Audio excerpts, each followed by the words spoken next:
Yeah, because I don't know if you were getting my messages. It said you weren't online. It said you hadn't been. It said last online a week ago, but Okay, but he just messaged me on Reddit. let me change it to away. I'm going to change it back to active and see if that makes a difference. Well, I mean, we're good now. Yeah, there we go. How's it going, man? There you are. How's it going? Not bad. I'll do what I should do at the start of every single one, which is tell the Oh yeah, introduce yourself. who I am. Yeah. I'm Dominic Milton Trott, the author of the Drug User's Bible, for which I self-administered 157 psychoactive drugs and recorded the harm reduction and relevant subjective trip report data for each. Yeah. So that's so everybody knows who I am. Yeah. Yeah. Sorry, I'm laughing because you did that. Yeah. Yeah, I realized the last time you and I were talking, we were talking for like a half hour, and I was like, wait, there might be some people that don't know who this guy is. We're just shooting this shit about like taking LSD and CIA reports on consciousness. I'm like, I forgot to introduce him. Like, yeah. So a returning guest, and always a pleasure, and hopefully a returning guest for the rest of this podcast's life until one of us dies. You know. which read the first question I'm going to answer. Yeah. Hopefully isn't going to be soon. Yeah. So, yeah, man, let's just jump right into it. So what we decided to do, in case you've forgotten, and I'm sure you haven't, is basically I did an AMA Ask Me Anything session on Reddit a few months ago, and there were some really good questions. Yeah. So what I thought I would do this time is run through some of those or all of those, depending on how long it takes. Yeah. I got all the time in the world, man. It's up to you. Let's go. Okay. If you want to go to the AMA yourself, it's up to you. But otherwise, I will read the questions because obviously people aren't going to be have it in front of me. I'll pull them up too. Okay. And I think they've ranked these in order of upvote, so the most popular questions will come top first. So it's a bit debatable whether they're the best questions, but we'll see.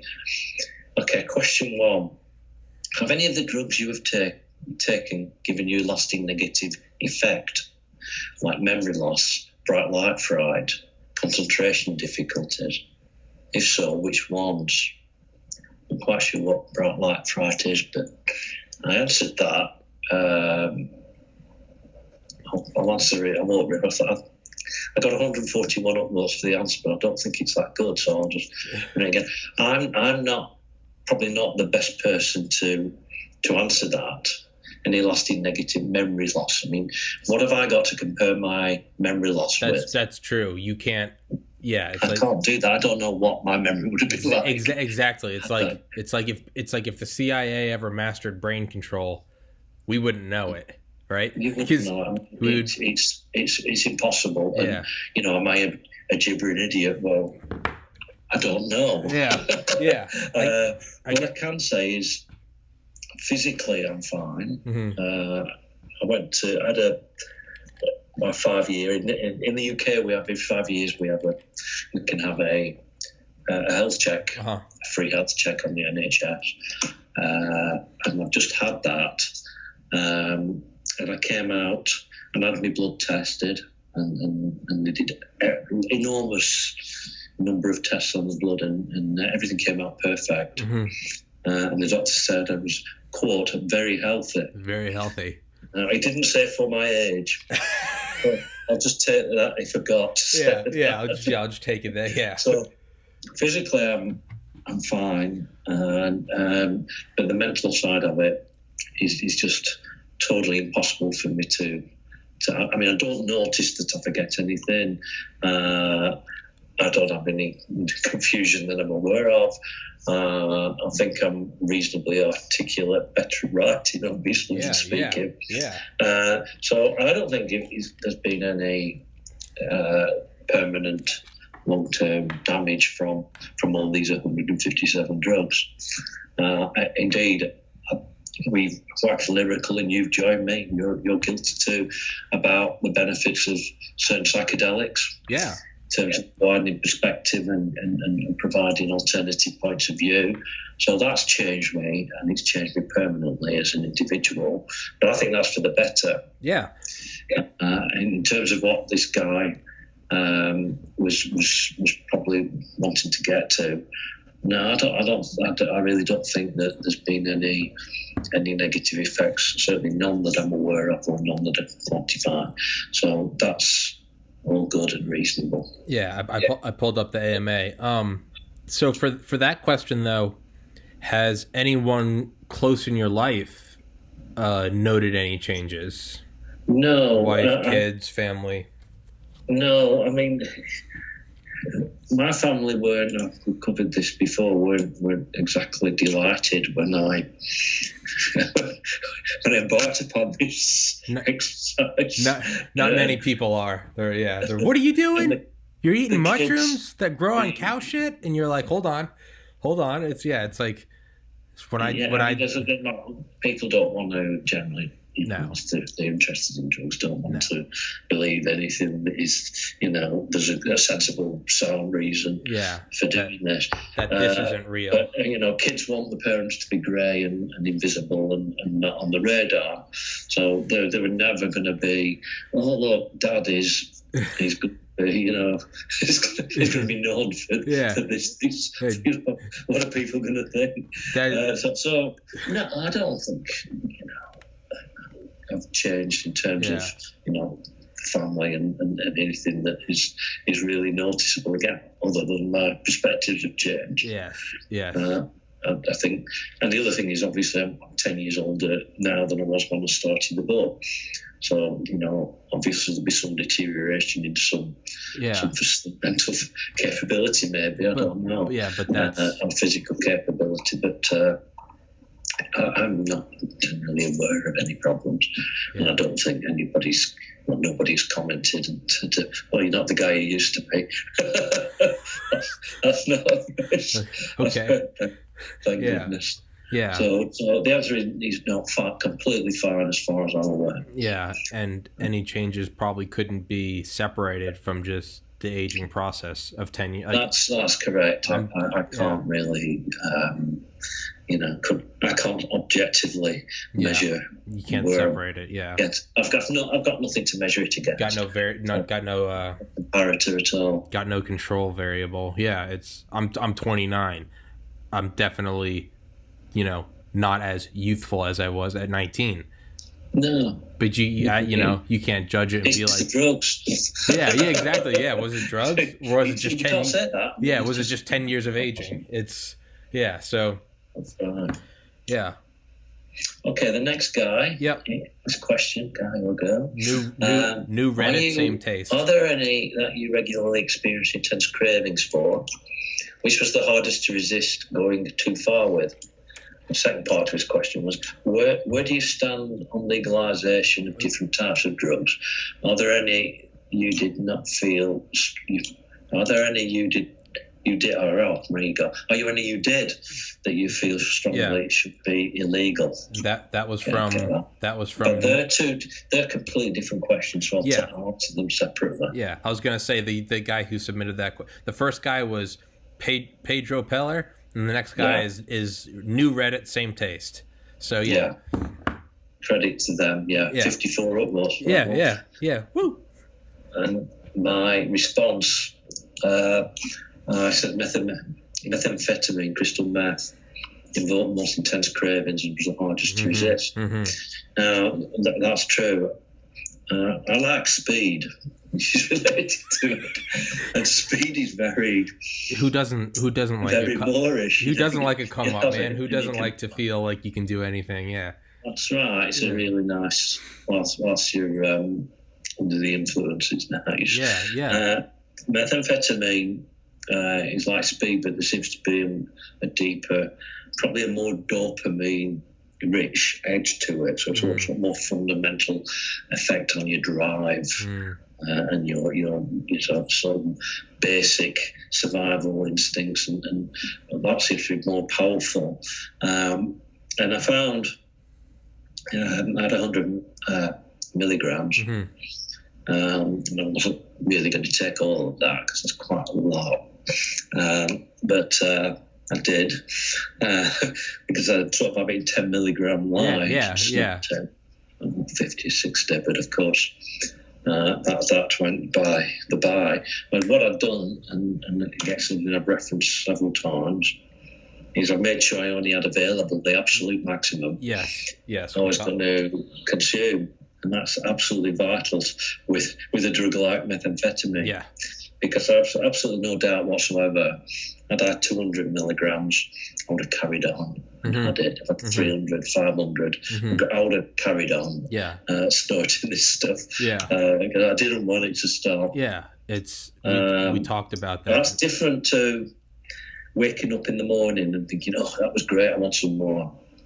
I never really felt that strongly about any drug, to be absolutely honest about it. But methamphetamine, maybe slightly less with a few others, certainly would have had difficulties stopping during the occasion itself, because I just didn't want it to end. Yeah. So I would have gone for that. I mean, people binge on this stuff for days on end. Yeah.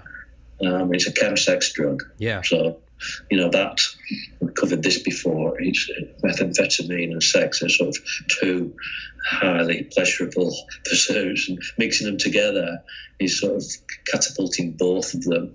And it's going to be super hard to stop. Yeah. So people engage in that for many, many hours and sometimes days, which isn't really a healthy thing to be doing. No. And I would have continued taking that. So the answer to that question, the hardest to resist, going too far with, definitely crystal meth, methamphetamine, ice, whatever you choose to call it.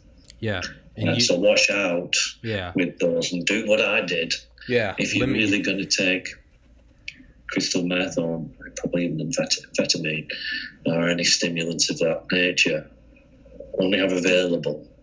Available, not that you can just pop to the next room and beg somebody for some more.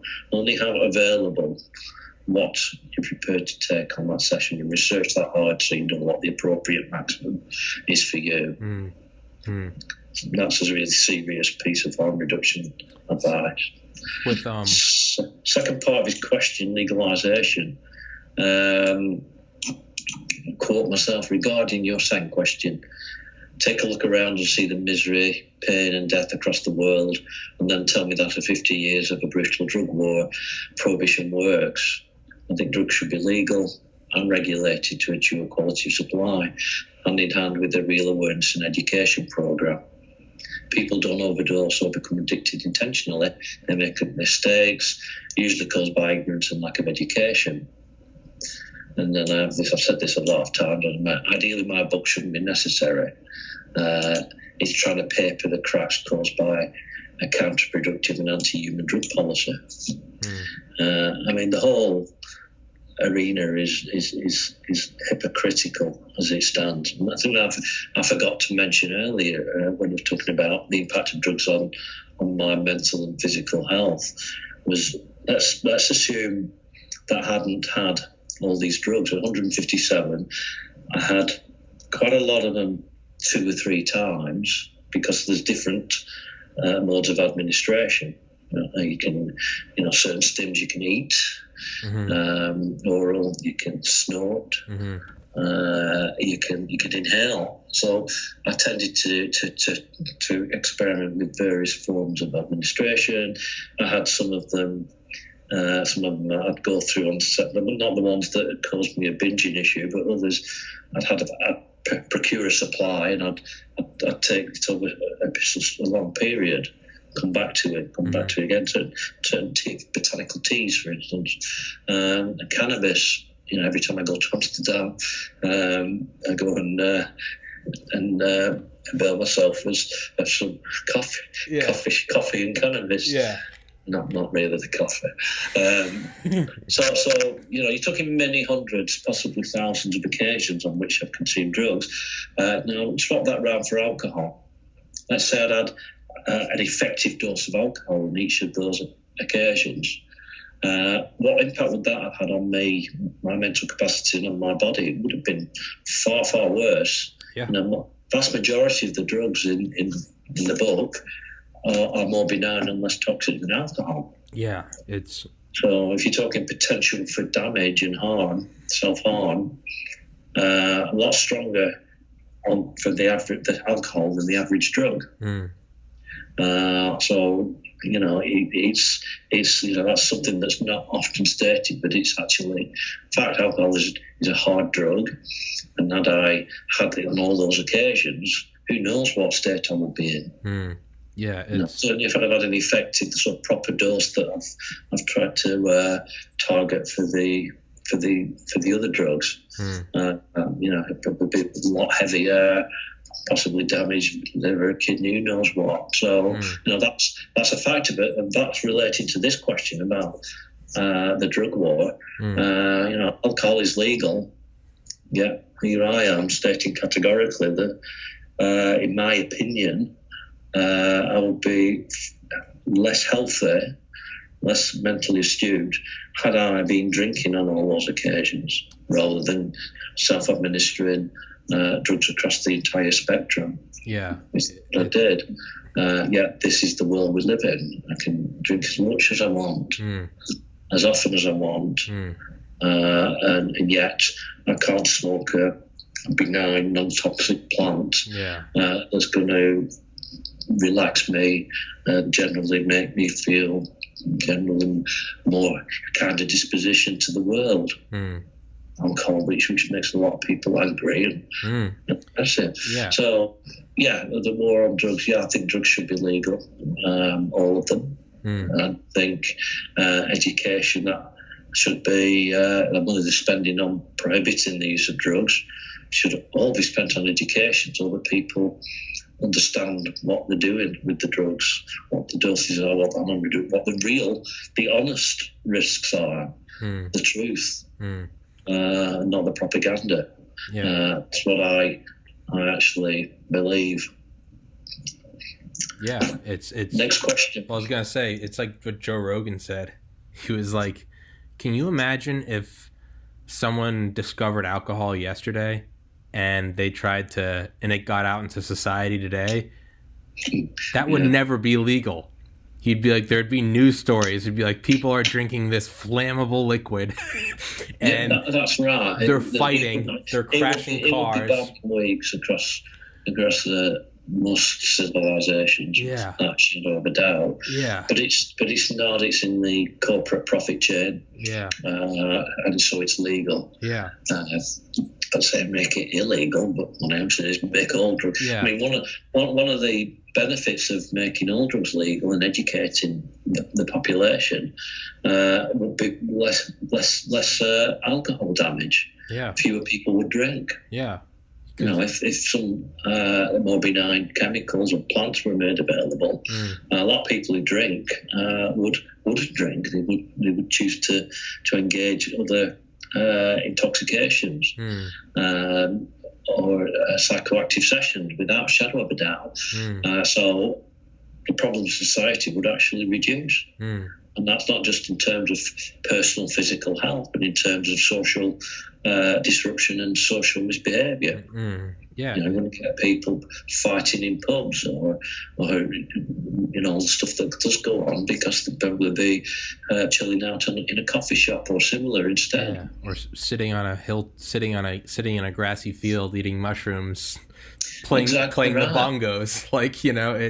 It could be. One of the reasons I like Amsterdam so much, I go so often, is because I feel the general sort of tenor of the city, the vibe, really is far less boisterous than say, London or Paris or any other major city. I never thought about that. I never thought. Yeah, I mean, cities I've actually been to, not just visiting, but been to and hung out in. Atlanta, tons of times because Atlanta, Georgia, New York City. I went there for a couple days with some friends. Atlantic City. But yeah, there's always I guess I never thought about that because to me, I just accepted that cities are a certain They're big, they're shiny, they're kind of dangerous. They're noisy at night, and you can hear the noise from the pubs and people shouting and being moronic. Replace the pubs with coffee shops. You don't get that. Yeah, I guess I just accepted that as like that's what cities are, but I never thought about that till you said it. You can feel a general. Yeah, you can feel it. It's there. It's a noise. It's a sort of level of it can be benign or angry. You can feel it. You can feel the mood, if you like, the background mood, the mood music. Yeah. Every city has it at night and 9 to 10 o'clock at night, and I think it's a lot gentler in Amsterdam than it is in other similar-sized Western cities. Yeah. That's why I go there. I'm going to like it. And, it's a great city. Yeah, I was going to say that's to go back just before the next question is, you brought up an important point, which I think a lot of people might overlook. People like you and myself, we're not calling for alcohol to be illegal. Despite all of the bad things about it, the general argument is you should still be free to do it. But you should also be free to do all the other ones. Yeah. And if you choose alcohol, more power to you. If you choose crystal meth, more power to you. Well, if you invest that money from that's being used for prohibition into education, that also applies to alcohol. Yeah. Well, also so there'll be alcohol education included in. You could get taxes from all those drugs. You could get taxes. You could have an alcohol tax. You could have a meth tax. You could have a weed tax. Look at Colorado. Yeah. They have record tax income. And they put it all in schools and public roads. So you can save money from no longer enforcing prohibition. Not only can you save money, you can make money and put it towards education and good things. But, Next question. We are where we are, unfortunately, and hopefully we'll for now. Forever, but it's not looking too clever at the moment. Next question. Who is this guy? I don't know how to pronounce that. What was your favourite? Are there any that you still do? Ken rebuilt him. That's his name. No, this is Canra. Yeah, Ken rebuilt him. Ken rebuilt him. Ken, 3 words. You say it. Ken rebuild him. I think it's from a movie. Ken rebuild him. Yeah, I thought it was. I thought it was a weird word at first. I thought it was Conray. No, Ken rebuilt him. Yeah. Yeah, what was your answer? I don't use them regularly, but I will smoke weed in Amsterdam. I will explore the local psychoactive when I'm travelling for research. Yeah. For example, I recently engaged Varanasi when visiting Varanasi in India. But generally, do I sit at home and use drugs or even go to the pub every week to use alcohol? No. So, no. I mean, just because I've had 157 drugs and some of them many times and most of them more than once, doesn't mean I'm here, I need to have drugs every day or every week. It's not at all. I'm not addicted. I'll have them when I'm in a situation socially, perhaps, where it's suitable or whether there's an opportunity to use them to enhance whatever I'm experiencing at the time. Yeah. Which is, it's not never, it's sometimes. Yeah. My favourite, I've copied and pasted something from the book. Which drugs do you find most interesting or most beneficial?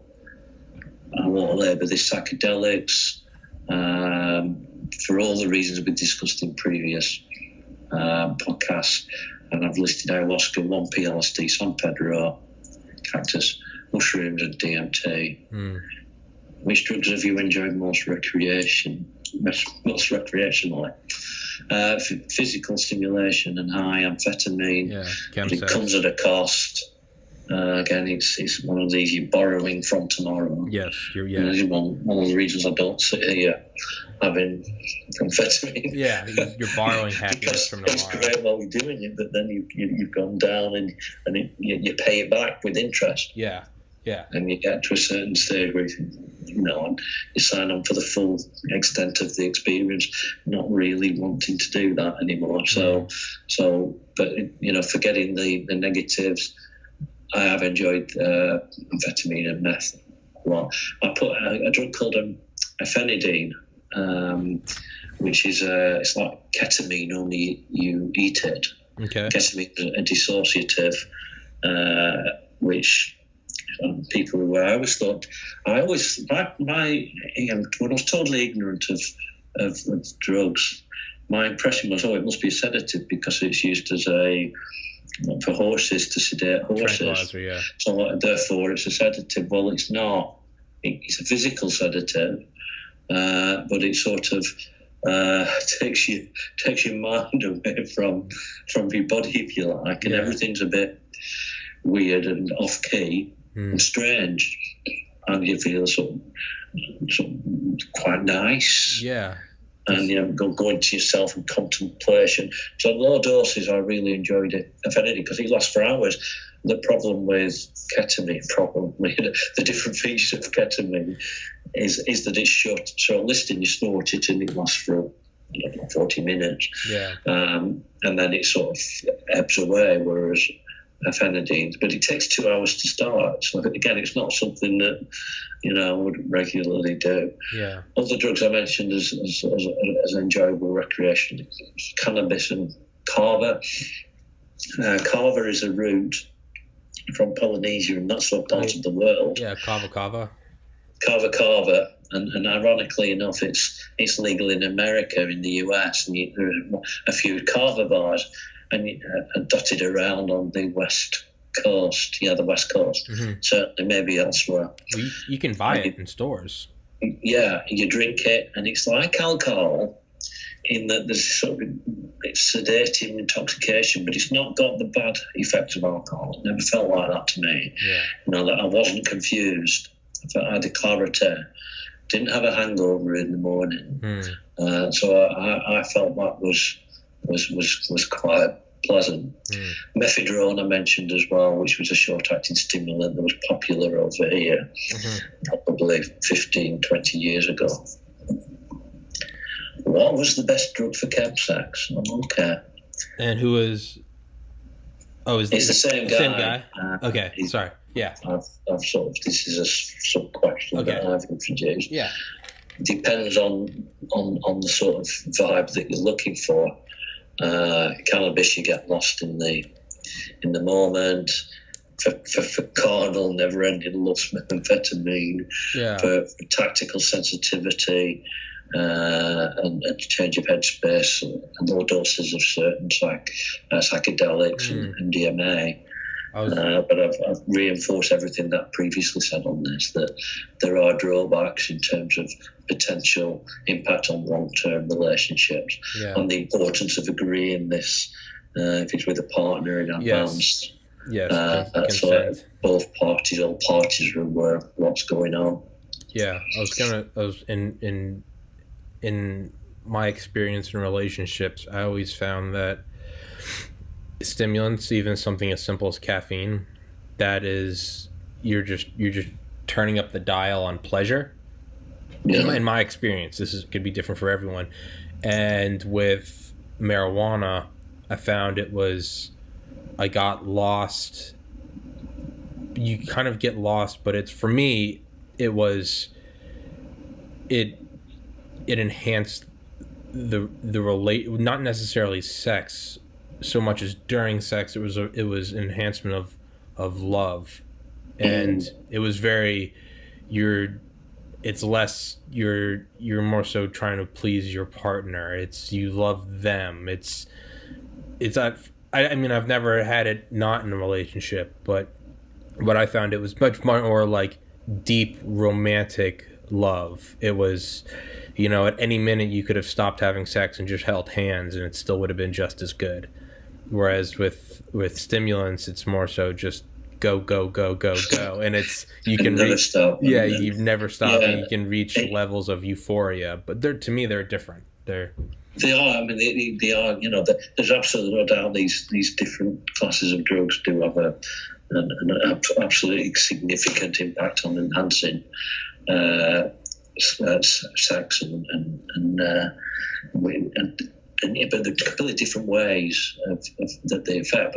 But they're all something to be very careful and research and actually read the stuff that I've put on the internet and then in the book, because it's easy to actually engage problems and addiction. Certainly, when you're mixing a drug with sex, you can see the potency and how a fundamental drive of sex can actually make the attractiveness of the drug itself increase dramatically, and it does.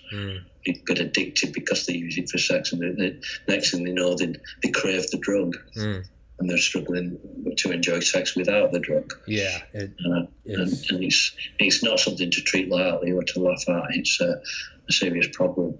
Yeah, be careful with it. But answering his question, those are the different types of drug. Yeah. That enhance the sexual experience. Yeah, I have one experience with sex and LSD, and more than anything, it was just like,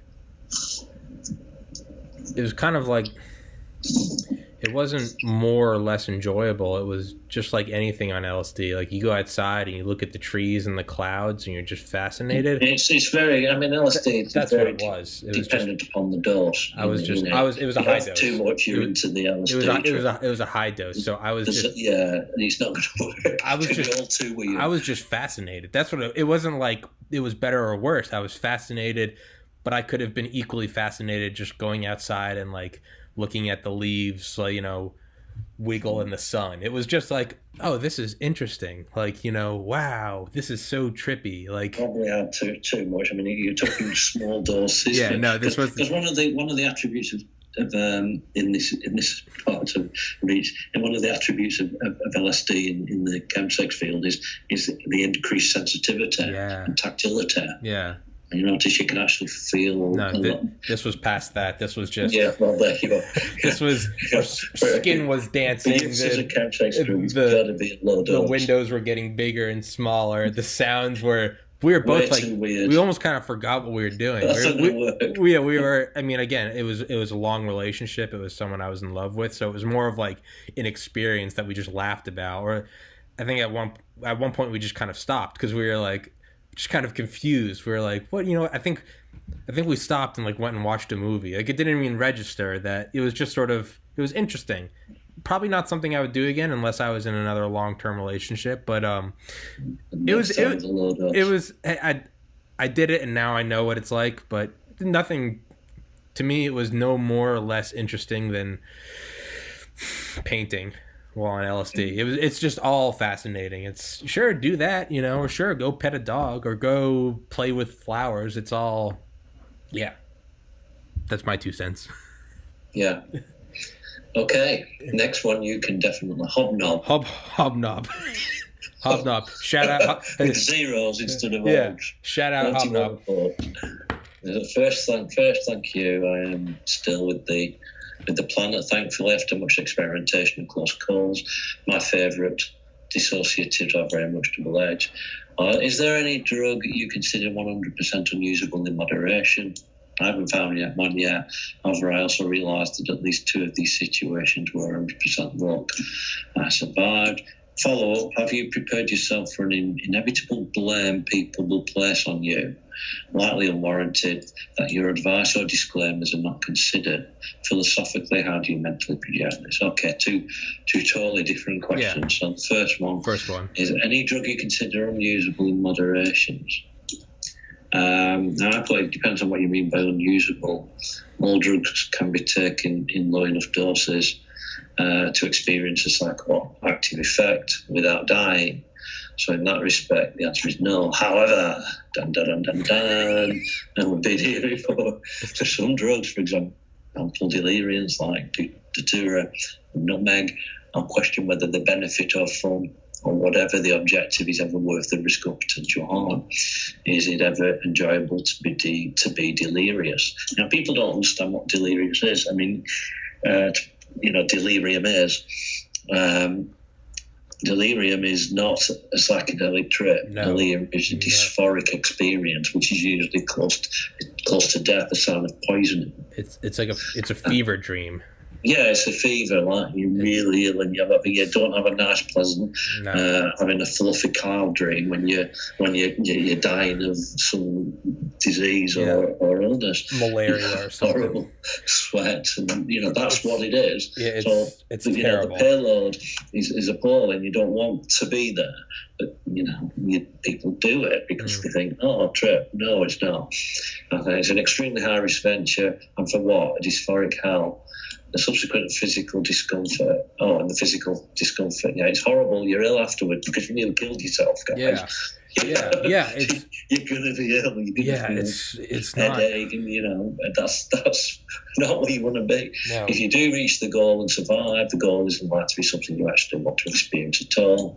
This is surely a case of potential users being made aware of the nature of the drug and its payload by a credible source. Yeah, as a class, I would obviously don't. If you want a recreational drug, this isn't a recreational drug at all. No, don't be tempted just because you get some idiot on a forum saying, "Oh yeah, I had the Ditor, it was great." Yeah, no, it's an experience in the same way that sticking your hand on a hot stovetop is an experience. It's an experience. It's one that you haven't had before. Doesn't mean it's good. You now know not to do it, but I mean, it's also easier to say once you have done it, because if you haven't done it, you will be curious. So if you want, research it, be safe. Yeah, but I would definitely say if you want to, there's so many psychedelics that, these people haven't taken, these kids normally haven't actually used, and they'll have something like nutmeg and datura because they can get hold of it easily. No, if you really are going to have, you really want to have an experience, a psychedelic type experience, have a psychedelic. Don't have a delirium. To understand the difference between the two, always. Don't do it. And read in the book. I make no bones about how horrible this actually was. Yeah, you talked about. I think it was Nutmeg, the first podcast. Yeah, that. We play the first podcast in the series. Yeah, I believe it's podcast number 16. It's that. I remember you telling me that, and me feeling uncomfortable listening. I was like, I don't want. Like, I remember sending that to friends, and I was like, check this out, and they were like, well, note to self, I'm never doing Nutmeg. But it was. But I mean, kind of pulling it into your book. That's the value of your book. That's why it's there. I mean, that sort of answers the second question here. The inevitable blame people will place upon me. I mean, I did an interview on a Dublin radio station with people texting in saying, "Get this terrible man off the air, off the earth." It's okay, and I can answer that in many ways, but I think the way I already probably referred to it is just take a look around at the world and the problems that people are enduring in terms of suffering and addiction and the number of deaths as it stands. And again, I went into this in great length in the original podcast to explain why I wrote this book. And I wrote it because people are dying of ignorance. Yeah. And the book is for people who are going to take drugs. And to make sure that when they take the drugs, that they don't make a stupid mistake. They take sensible steps to avoid as much as possible becoming addicted. And they actually know what they're doing and what the drug is. Yeah. That's what the book's for. So blame, I don't feel that there should be any blame. But, there are a lot of irrational, pre-programmed people out there who are abusive and hostile. Well, it's not my. I don't think I've done anything wrong. It wasn't me, Go. I've done nothing wrong. I honestly don't think I've done anything wrong. I'm trying to help people. And the people who were throwing stones and getting all aerated about this terrible man. You really have to go and have a look at the world as it really is, and understand why people are suffering and why. why they're dying, because you're not going to stop people taking drugs. You've been trying that for 50 years. Yeah. And it's not working. It's not going to work. Yeah. And denying people objective information on safer use of drugs is what's appalling. That's what's bad. Yeah. Not what I'm doing. It's like sex. It's I went to Catholic school, and it's the whole abstinence thing. Like, that does not work. That's not realistic. Like, young people are going to have sex. So accept the fact that it's going to happen and try to do as much as you can to make sure that they're educated and protected. Birth control, condoms, education on what it is, what they're feeling, like, because they're going to do it. You're not going to stop people from doing it. So at least give them the tools to, be safer with it. Exactly. It's going to happen. These people, they're sort of living by a religious or political dogma. Yeah. Well, we say don't do it, so that's it. Yeah. Well, sorry, people are doing it. Yeah. And you're wrong to say don't do it. Yeah. You are actually causing the problem you're now attacking me for trying to solve. Yeah. So go and look at yourselves. Yeah. Don't throw stones at me. Yeah. Agreed. Okay, next guy, Hide and Zeke. Hide 49 volts. Hide and Zeke, yeah. How do you view and manage your potential addiction risk? Have you had to fight this, or was it no big deal? In which specific cases? ? Do you think the risks are generally well advertised, or did you not see an issue? In the States, where you are, United States, our general drug education generally states that addiction is inevitable and most of the time instant. You don't just try heroin, for example. After only 2 weeks on Oxy, almost everyone has some level of withdrawals and addiction, unquote. Any details you feel comfortable sharing on the topic to educate would be very much appreciated. And what did I say to that? I was well aware of the risks, obviously, because I've been subjected to the same media propaganda as everybody else. Mm-hmm. And he's right. The official message is simply all drugs are bad, and if you try a drug, you're inevitably going to be addicted. No one knew that was lies, but equally it's there. Yeah. Obviously with some, like heroin and with the rapids had over the decades, extra. Oh my God, I'm trying heroin. Am I going to be addicted? No, your brain and your sort of fear are two different things normally. Yeah. And you have to use your brain to overcome the fear. Yeah. That's basically what I did to make sure that I proceeded with the exercise itself. Yeah. You just froze up. Obviously, there's always a temptation. I'll just have a little bit. Well, I always felt, no, why would I do that? Because then I'm not credible. Yeah. If I had, as I say, 10 milligrams of heroin and I hardly feel the effect, and I'm trying to explain to people what heroin is like, that's not going to work.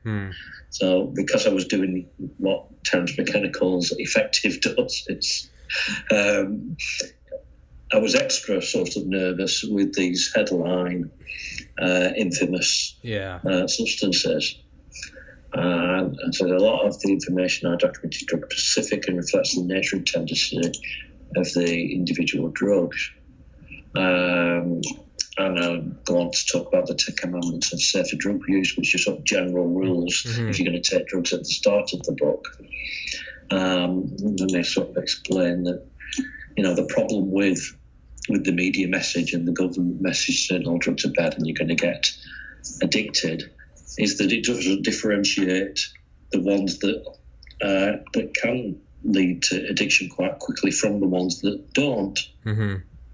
And kids aren't stupid. They know that certain drugs, they're not going to get addicted to, and they've had them and they weren't addicted. So when they try something like an opioid or or a strong stimulant, they're going to assume that they're lying about those two, when they are, but not to the same degree. You know, you're not going to be addicted from one session of heroin. I mean, that's just doesn't happen. And unfortunately, because they're promoting messages like that, it's blurring the entire area.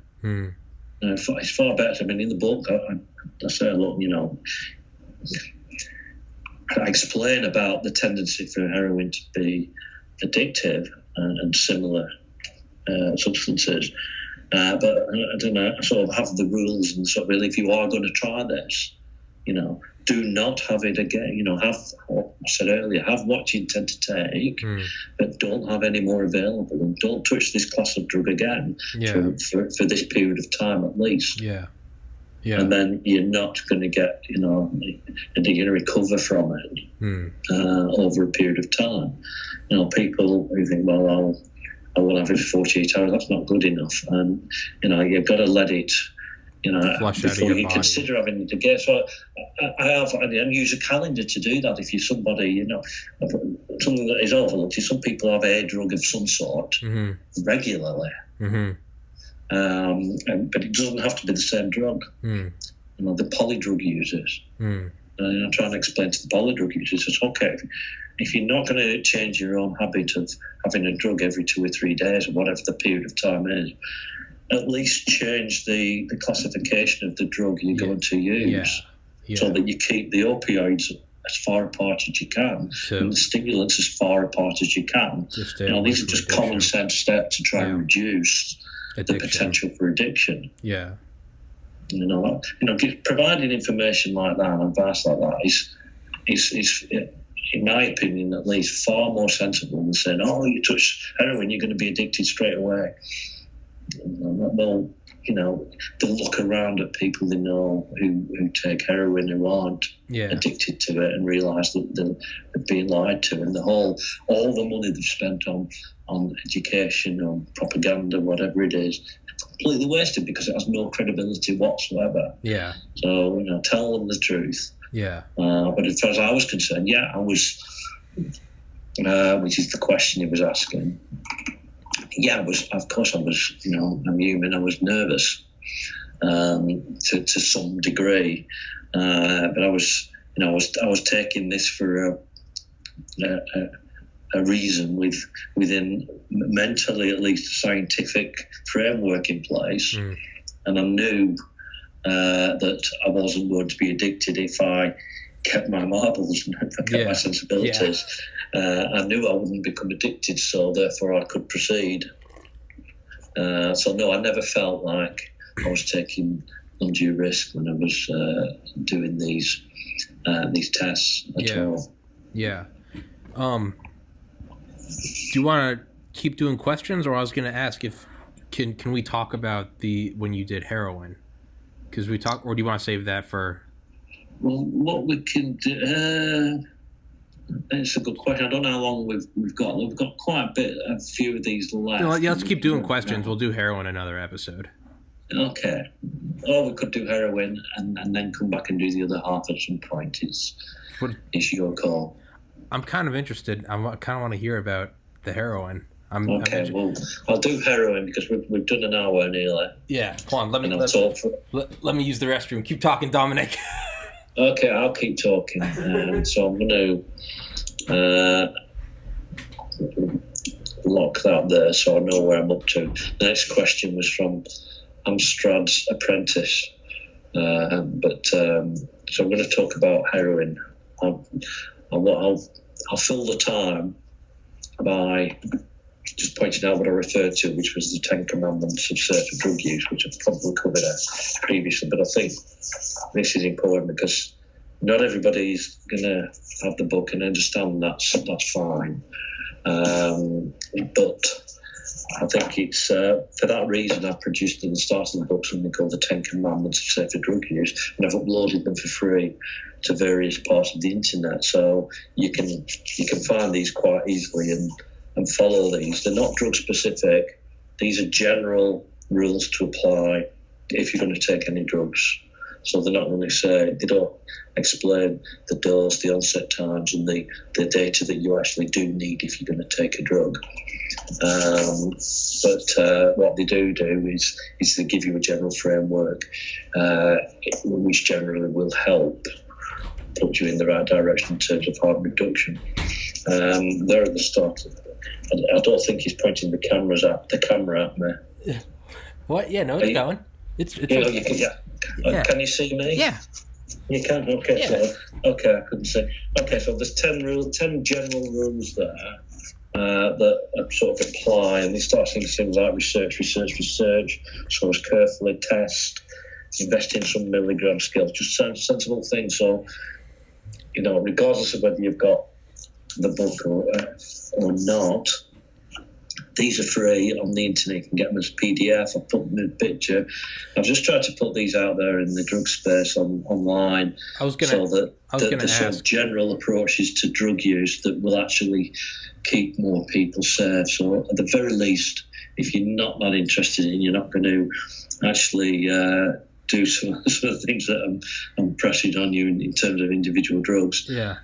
Get these 10 commandments and try to follow them, because they're not wonderful, but they're a hell of a lot better than nothing. Yeah. You need to narrate your book and put it on Audible, because someone like me, I mean, aside from like the books I had to read in like middle school, I never read, and it wasn't until I got an Audible subscription in 2019 that for the first time in like 10 years I started reading books, but listening to and I probably listened to 5-6 books a month, books that I would never read, because someone like, I think with my generation in general, it's kind of ADD. You don't want to sit down and read, but if I can listen to it, I'll, when I'm doing graphic design or when I'm going to the gym, I'll listen to books that I would never normally read. So when I see a book and it's not on Audible, I know for a lot of people my generation, it's like an automatic, we're just not going to get it.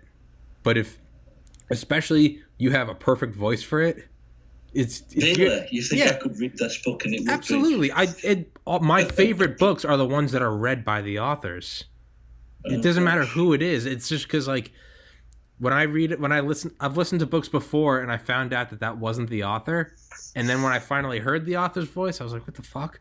But when the author reads, doesn't matter who it is, Annie Jacobson, Garrett Graff, like, it's just these random authors, but I don't know, there's something about it. Jocko Willink, David Goggins, having them narrate it, it's so much better. But just in general, having Audible, you really do. I promise you, an insane number of more people would listen to it if they could get it on Audible. Because when you get it on Audible, for me, I'll listen to a book. Maybe if I'm doing nothing, I'll listen to a book in 2 days. Sometimes it will take me a month to listen to a book, because I'll only have 10 minutes a day when I'm in the car going to get groceries or going to the gym. But I'll still listen to just a little bit here and there. I'm in the shower, I'll turn it on. So I listen to books when I'm doing other stuff that doesn't require. But when I have free time, I'm very unlikely to sit down and actually read a book. It's just, I like to do other stuff. So, like, for instance, after this I always take the podcast and I put it through an editor. I edit the sound. I clip some stuff out, get it on YouTube, get the tags, all that. But I'm putting it on external hard drives. It's like a 2-hour process. But while I'm doing all that, I put it on an audiobook. I'm listening to Elon Musk talk about rockets, or I'm listening to the Industrial Revolution in England. I'm stuff that I would never in a million years sit down and read. So I will listen to boring stuff just because it's on Audible. Something interesting like your book, people would absolutely listen to. That's just trying to help you out. I see books. I'm very aware that I'm better at writing than talking. Well, I'm an author. That's what I've done. But that's the thing is, you wrote well. Now you just have to read it. So it's not a matter of. It's not like you're talking like on the spot. It's like, tell me about your book. You already wrote it down. You already did the writing. So just read it now. You really need to. I'm sort of, if I did anything like that, it would. I mean, I wrote the book so it could be a reference book. In other words, I'm going to do heroin. Go to the heroin and read that. You don't have to read it like a novel. Yeah. But I could do audio clips, drug by drug. So yeah, just read the whole thing, and you get it on Audible. You flip through the chapters, and ketamine. Boom, listen to ketamine. And there are books like that where I don't listen to the whole thing. I just go to one part, and I'm like, you can jump around the chapters. Audio. I mean, what software? Do they have special software to do this? Oh, on Audible, it's.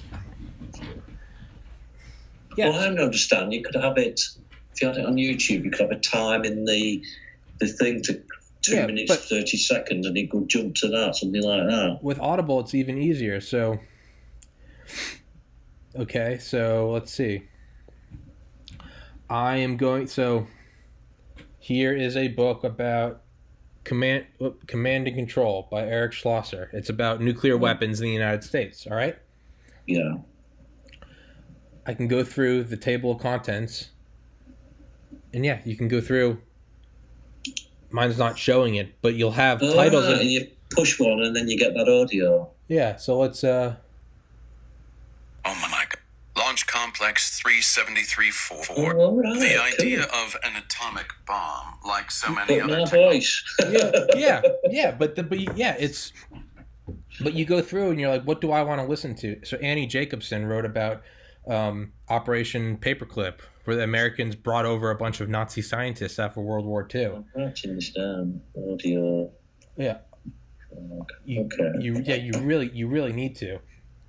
All right, I'll have a look at that. Which work on smaller and more efficient atomic weapons. In retro, Chapter 11. The Jasons enter Vietnam. Yeah. See, that's one of my favorite authors, Annie Jacobson. So she's talking about DARPA, the Pentagon in the United States. You can go through, you can set it so you can go through, I can look at the table of contents and be like, okay, I'm listening to the history of the CIA. I can, instead of listening to it all, I can go 50s, 60s. I can go, 1980s, Soviet Union, espionage. Let's listen to that. Oh, that's badass. Oh, and then maybe I listen to a few chapters. I go, Where did you download that? Where did you download those from? Audible. Audible's owned by Amazon. So when you go on Amazon... just from an Amazon page. You bought them from Amazon? Yeah, so when I go to Amazon, when I see books... And you can go and you can click, how do you want the book? You can get hardcover, you can get paperback, you can get Kindle. One of the options will always be audio. And Amazon owns Audible. So you can go in. So when I see books and it's not audio, it's just, I kind of get sad because I'm like, I'm not going to listen. I'm not going to read it. But your book, put it on Audible. I promise you. At the very minimum, you will get at least one more person. Probably much more. Trust me, it's my generation of people younger. We're just ADD, man. We don't want to sit down with chapter 1. But if I can, I'm doing the dishes, I'm taking my dog out, and the Drug User's Bible by Dominic Milton Trott. Oh, cool, all right. I can skip through LSD. I listen to, so this is what I do with some books. So the history of the CIA, I listen to one chapter. This is a bit of it's 540 pages, so it's going to take some of the books. No maximum. Some of the books I have are 30, 40 hours long. Some are 5. Some are 1 hour. But no, I have a history of World War I. It's 38 hours. It's insane. Yeah. But what happens is, I'll go through a book and so let's just say History of the CIA, A Legacy of Ashes. I'll go through and, I don't want to listen to this whole book. I'll flip through a chapter. I'll find something that interests me leading up to 9/11. And I listen to it. I go, oh, that's pretty cool. So I find another chapter I want to listen to. Oh, that's pretty cool. More times than not, I'll go, all right. And I'll go all the way back to the beginning. I'll be like, let's just listen to the whole book. It's, trust me. It would. I'll look into that. You would. This can be a dummy run. Yeah, well, I'm not going to read it though because it's not an audio book, but I'll review it. But some people. I'll have this in mind as this little dummy run. I just can't get my head around my voice, to be honest. Well, some people hire narrators, and there are some very good just professional narrators that read all sorts of books. One guy is like Jacques Roy. He's just got a good voice, and some stuff will be he'll read a book about exercise while pregnant. Other ones will be a book about, nuclear warfare. But it's, a lot of authors also, they just hire people. Some of my favorite books are just from hired hired narrators. You got to do it. You got to do it, man. You got to do it, man. Into it. Okay, heroin. That's heroin. It's a sort of brown powder. Okay. Which is number 3 heroin. But I'll sort of read some of this and I'll talk some of it. Heroin is known as, his more formal name is diamorphine. Street names are junk, smack, and H. I'm getting this directly from what I put in the book. Reference doses are what the general populations of trypsin, heroin, and so on have produced. And this range, the common dose is 5. Heroin says common dose is 5 milligrams. Heavy is 20, and redosing 5 to 10 milligrams. Trypsin has slightly different numbers. Onset 10 minutes, lasts about 6 hours. That's the textbook idea of a heroin experience. Maximum dose experience is what I had 50 milligrams powder, and I insufflated it, I snorted it. Now, I've just been talking about this sort of subconscious fear that I'm doing heroin, injected into my mind over many years. I started with saying, probably the most infamous drug in the world. It's refined from morphine, which itself is extracted from the opium. Opium was first synthesized in 1874. It's surprising how many of the old authors and scientists were actually addicted to opium or morphine. And cocaine. They're all addicted to cocaine and morphine. Sometimes called an euphoric depressant or an analgesic. And I would say there's no doubt that the consequences of abuse can be grave. Blah, blah, blah. And I never saw the slightest possibility I'd ever take this thing because heroin had become synonymous with addiction and death. Yes. So I approached this with the same rational and cautious manner that I had with every other chemical and botanical. What I got was 100 milligrams of what was purported to be 87% pure uncut heroin. Now, when the guy gave it, I thought, what the hell is pure uncut number 4 heroin? Yeah. What's he talking about? Yeah. What do you mean? So he sort of tried to explain it, but then I researched it, and basically it probably originated from Burma or Colombia, but I wasn't sure because he didn't say. But what did number 4 mean? Well, number 3 heroin is the raw freebase form, which doesn't dissolve in water. And number 4 is salt, which would. The distinction is that the number 3 you inject, but number 4 is salt and you can snort it. Okay. Which is what I wanted because I was absolutely not going to inject myself. Yes. Okay, so 5 to 10 milligrams commonly suggested, aligned with a light dose, not long. But then heroin, others say you can redose on additional 5 to 10 milligram lines. So that's what I decided to do. So I prepared these lines during the afternoon, 3:43 p.m. I think it was a Tuesday. I'm going to go for 3 or 4 hours here. But I'm going to go gently. Yeah. And I'm going to live. Yeah, and I'm going to survive. I'm going to write about it. Now, so I snorted this 2 minutes, didn't really feel anything. And I'm sort of that you're always easy to think, it's not worked, it must be really weak or there's something wrong with it. That's a mistake right there waiting to happen. Yeah.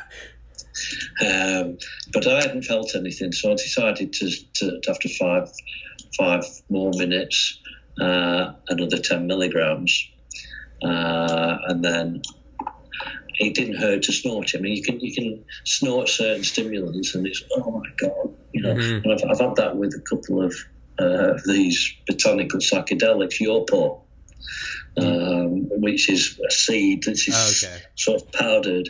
And the way they do it in the Amazon is they have this long pipe, and you get your mate. You stick up at one end of it up your nose, and you get your mate to blow it into your nostril. And then you ride around on the ground, screaming in agony, and then you have your 5 or 10 minutes, however long it lasts. I didn't actually do your part. I did snort it, and my goodness, it hurt. Really? Oh, Jesus. This stuff didn't. So I'm 30 minutes in now. I've had probably 40 milligrams, which is more than I should have had.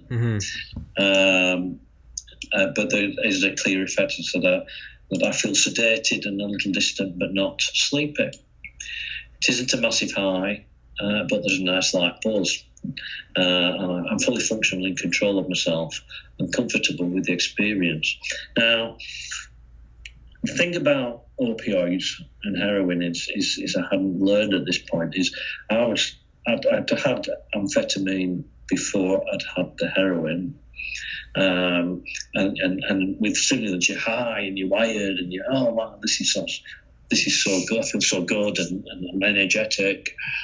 It's not the same with opioids, and it wasn't with heroin. The feeling is more of comfort.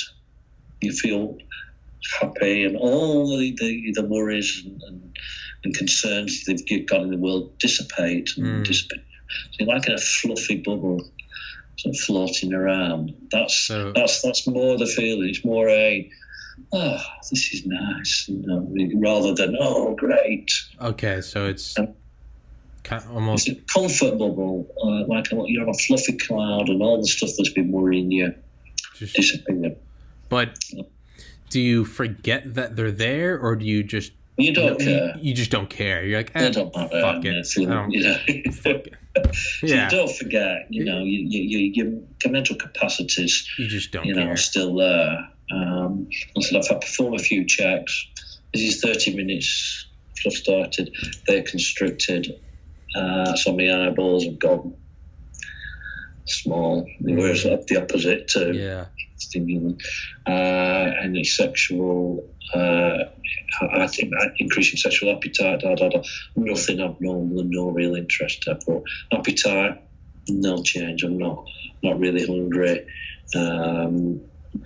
I said my head is definitely in a lightly inebriated state, and I'm realised inebriation is a good word because it's different to intoxication. So I know I'm feeling a bit but I'm not high. I'm more comfortable and contented. Okay. 40 minutes. As I'm at ease with this, I decided to snort a final 15 milligrams. Based upon heroin and other safety-oriented website, this would take me to a fairly large but not excessive dose of about 50 milligrams in total. Probably wise to stop at this point. Again, there is no discomfort in the operation itself. So I've decided I'm going to stop now at 50 milligrams, which is, according to all the literature and information, is more than enough. I'm not going to have any more.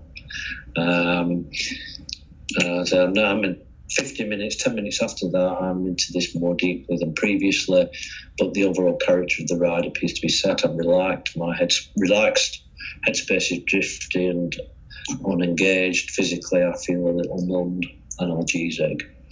I'm not euphoric, but I am tranquil and content. So I'm feeling a bit numb. I'm quite content and tranquil, but I'm not high. Okay. And I'm in an 1 hour, 10 minutes, I'm in an ataraxic comfort zone in which problems are dissolved and all is good. At this stage, it's a nice drug in terms of effect, but not exciting or compelling in any particular way. So there's no sex payload, there's no, I'm powerful, I want to do this, or I'm really interested in that.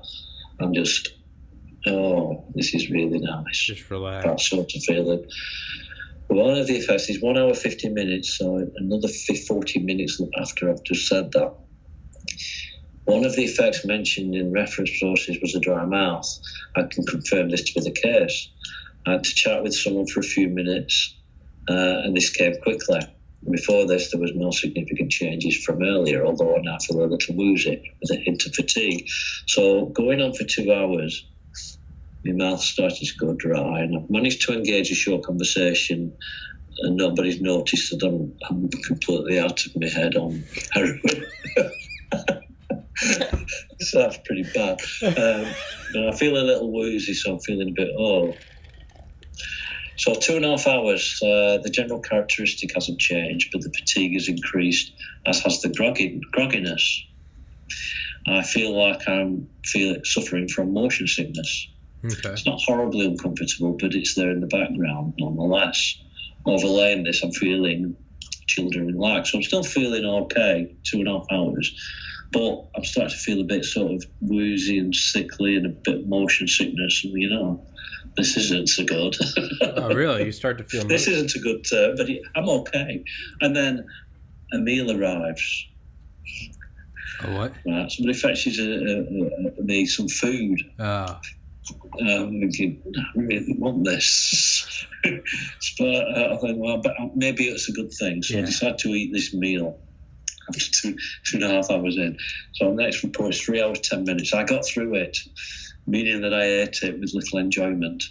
There may be a degree of, I'm sort of hypothesising that there's appetite suppression in play, as certainly taste wasn't anything to write home about, and I didn't really enjoy this. But add to that, 3 hours, 10 minutes, I'm now fading somewhat. The feeling of queasiness remains, and I'm increasingly tired. So I'm starting to tire. Indeed, I feel I could fall asleep if I lie down. I'm still functional, but I'm just sort of zoned out. Oh, yeah.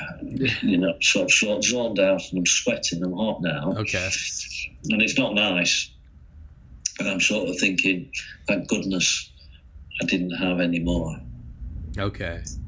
Are you saying thank goodness I didn't take any more? Or are you saying thank goodness I didn't have any more around because I would use it? I did have more around because I set myself on. Oh, okay. This was going to go on. I had my intention, and this is mistakes that I document. I thought, 100 milligrams for 6 hours, but I had 50 in 2, and I realised. I just felt I don't really want to. I had more than what is described as high, a high dose by all the usual drug sites. So I knew I'd had more than an effective dose. So I thought, I'm not going to have any more, which is a good thing considering what happened next. The dizziness continued to increase. It's 3 hours 15, but the sleepiness also started to become more apparent, and I had to lie down. I went to bed, got in the bed. I lie in the dark, drifting and feeling quite unwell. I attempted to get up for a couple of times over the next half hour, but I couldn't. My head was spinning, and I just felt too sort of motion sickness and not very well. So I got back in bed.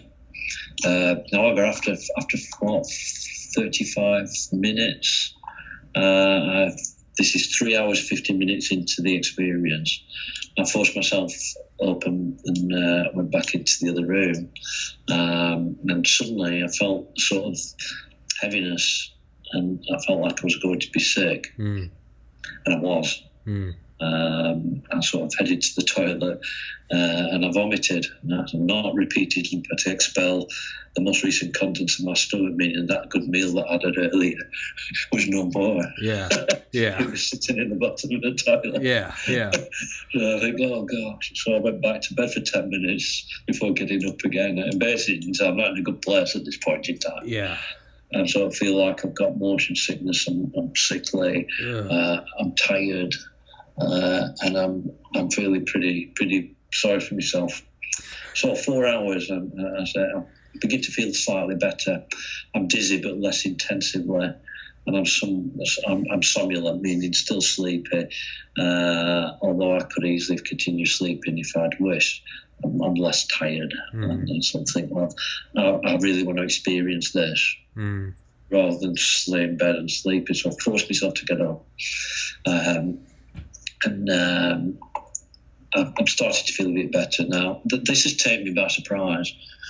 because I didn't expect to vomit. And I didn't expect such an intensive period of illness, really, and inebriation. So I got to get straight onto Google, and it's not easy to actually search and actually research anything when you're feeling pretty ill. Yeah. But I was worried a bit that, well, what if I'm dying? No, scratch that. I was worried that, what's happening? Yeah. Why do I feel like this? Because I wasn't feeling I was going to die, because I still had this effect of the heroin that is tranquilizing any sort of fear danger, and anxieties. Yeah. feeling of danger. But I'm sort of thinking, really, I should find out what is happening here. So I searched Google for heroin and vomiting, and apparently it turns out this is common. So I said, I can't believe I wasn't aware of it. For example, Talk to Frank, which is a NHS website, which is always good at pointing out negatives, saying the first dose of heroin can bring about dizziness and vomiting. And it appears it's quite a common feature, and not only for the first dose. There's another website that said, strangely enough, getting nauseous and throwing up is part of the heroin addict lifestyle. Actually, many addicts glean pleasure from throwing up because they perceive it to mean strong heroin. I didn't feel like that. I felt, oh my God, I'm feeling ill. Jesus. And in hospitals, nausea is expected to occur 25 to 30% of those treated with opioid drugs. So it's very common. So I read that and I thought, well, all right, now I know. And it must have been good heroin, which is what the guy was telling me. I was thinking, yeah, okay. Because they're not going to say, here's some shit. Yeah, here's some shit. Here's some fuck you. Here's some bullshit. Give me your money. Yeah, it's none of that. So I'd done the research. I'd gone to somewhere I could actually buy this sort of quasi-legally. And because of that, the quality is going to be, so taking certain steps to ensure that I was taking some decent heroin. But it's always nice to know you're never certain. And, do everything possible to actually make sure it is. And it is what it is supposed to be, and that it's as pure as you're going to get. So 5 hours 20, I still feel ill. I suffer another bout of vomiting, motion like sickness persists. So 5 hours into this, and I'm still being sick. I'm still feeling sort of queasy. I'm thinking with clarity, and I can function, but I'm poorly. One decision is taken already, however, and the rest of the 100 milligrams is bin. So I've sort of no intention of ever coming back at this point and having the other 50 grams some point in the future. Because, this wasn't really good. Yeah. It wasn't a good experience for me. Yes, it was unpleasant for a couple of hours. And I can imagine if I had the weight of my shoulders and I was taking the drug to alleviate life problems. Yeah. It would have been more pleasant in that sense. Yeah. But in terms of someone who was simply trying it to what's this like, and trying to enjoy it for what it is and document it, it wasn't that great. It was more sort of comfort bubble, the pleasantness. And because of that, because of them vomiting and not the unpleasantness, and really, I don't need to do this again. So I threw it away, and my feeling was I probably took too much of this because it was a good quality heroin, and I had gone up the top edge of it for more than I should have done, I feel. And if I'd done this again, in retrospect, I'd take much less. So you out there, don't take this. Don't take it. I mean, by the way, if you're smaller than me, don't go anywhere near this stuff. Do more in line with what the drug websites say is common, is probably a sensible place to be. And I took too much. 6 hours, I say, too slowly. I'm heading back to baseline. There's not been a good experience. The onset and peak were nice, not particularly wonderful. The aftermath has been horrible. So then I head to bed because it's about 10 or 11 o'clock. But in the morning I woke with a headache. A low-level hangover persisted throughout the other part of the day. So there's a hangover. I don't worry a bit. Not too different to alcohol, but different. I knew my head was hurting. I knew I'd had some sort of heavy inebriation the night before, and I didn't feel really good through most of the day. And I said, why on earth do people put themselves through this? And how do they repeat it frequently enough to become addicted? I know, yeah. Never again. Yeah. Now, I've ended this with another real life warning. So that at the time of writing this page, reports of heroin having been cooked with fentanyl and similar chemicals are all too common. Given that fentanyl is typically 30 to 50 times more potent than heroin, the consequences are inevitable. Test, measure, and allergy check your gear carefully, even before you think about using it. And I've got a picture which I really think is a good thing to share. I needed to get. I've documented heroin. I've got the safety stuff in there. If you're going to do heroin, we're in the midst of an opioid crisis, and people are making mistakes and killing themselves with contaminated heroin. And how can I explain that?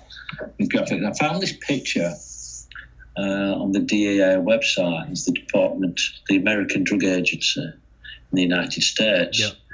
And it was this is a great picture. All the pictures in the book are mine. I've taken these pictures, and I thought I can't replicate this picture. But it's so good that it sort of does explain why it's important to test and what fentanyl and carfentanil actually are in comparison. So I saw this picture that I thought I really needed to have. So I wrote to them, the drug enforcement agency, who were some arch enemies really in terms of the war on drugs. Yeah. And I said, I'm writing a book on harm reduction. Come and arrest me. No, I didn't. I said, and I want to use this picture, and I really don't see any negatives in it for you because it's teaching people, and it will get to more people who actually need this information than you will potentially. So can I use your thing? And can I use it? And I said, and by the way, I don't want permission to use it. In other words, I hereby give you, Dominic Milton Trott, the right to use this photograph. I don't want that because I don't trust you. You might come back later when you realise this is a book, or you think this is a book you don't. You think this is a book you don't like, and so you can't use it anymore. And what I want you to do is publish this photograph on your website. Because in the United States, anything published you can use. On a government website is copyright free. Okay. So I sort of explained what I was doing. I was honest about it. I said, can you put this on your website so that I can use it without asking you permission to use it? That's probably the most weird communication. They're probably like, who the fuck is this guy? Credit to the guys. Somebody there took the right humanitarian decision and said, okay. So they put this up on their website so I could download it, and there it is. And it's a picture of the lethal dose of heroin, fentanyl, and carfentanil. And heroin has got half a sort of canister of it there. There's a bit at the bottom there, a few dots, and there's a couple of crumbs on the carfentanil and the fentanyl. Yeah, Jesus. So that's how easy it is to die on fentanyl. You just look, there's hardly anything, you can see there's a few dots of it, and that's the fatal dose of heroin, which is strong enough. So I thought, I really do need that picture, and that's why. So they said, so that's in the book. So that was it. That was heroin, and obviously I've got all the other major opioids in there as well, because people, they're all the same family. There's oxycodone, there's morphine, there's tramadol, etc., etc. And I did similar tests on all of those. So that was that. Jesus, and imagine if there had been some fentanyl in there. You would have never known. You would have never tested it. You just wouldn't. You'd be dead. Again, you've got to be sure of your sourcing is the first thing to try and get right, and testing it is so important. Make sure this is what I think it is. And not something else. And it's easy, and again, somewhere I put online, and I've photographed the pages on how to test your drug. I'm not a chemist, and I didn't know any of this. How do I test this? Is it speed or is it something else? I actually read it, and it's so easy. You bought a kit, drop a couple of things. I know it's got that colour, it must be that. It's not rocket science. And also, you people out there, if you're taking drugs, just don't skip that. Just do it. It's not so terrible to do. Yeah. If you don't know how to do it, you used to get instructions with the testing kit, or go and, it's in the book, or there's a PDF somewhere online that I've taken from the book. Yeah, dude. But that comes back to the importance of legalization. Yeah. So it will be regulated. So it will be tested. So it's killing more people by making it illegal, because people are still going to do it. People are still doing it, and they're just doing it blindly, and the results are in every time. Yeah. On that happy note. on that happy note of death and overdose. Yeah. Well, let's next episode. Let's go back and finish those AMA questions and finish the AMAs next time, and maybe hit on another. We can choose another drug while we're at it, or if see how the time goes. Yeah. Do you want to do what we've been doing? 2 weeks. Yeah, well, we'll head for 2 weeks, and if I'm tied up, play it by ear. All right. Hell yeah, man. Dominic Milton Trott, author of the Drug User's Bible, my friend, frequent guest, always a pleasure, a hilarious gentleman. Thank you again for doing it. I'll link all your stuff. And hey, pleasure. I want to report on Audible. All right. Next time we talk, I want feedback. I want to know what you're doing. Listening to myself. No sitting around. No. You gotta no sitting on your ass. All right. Okay. I want this shit up on Audible. Okay. Okay, I'll tell investigate. All right. Thanks for the idea. All right, man. Take care, buddy. Peace. Take it easy. Bye. Peace.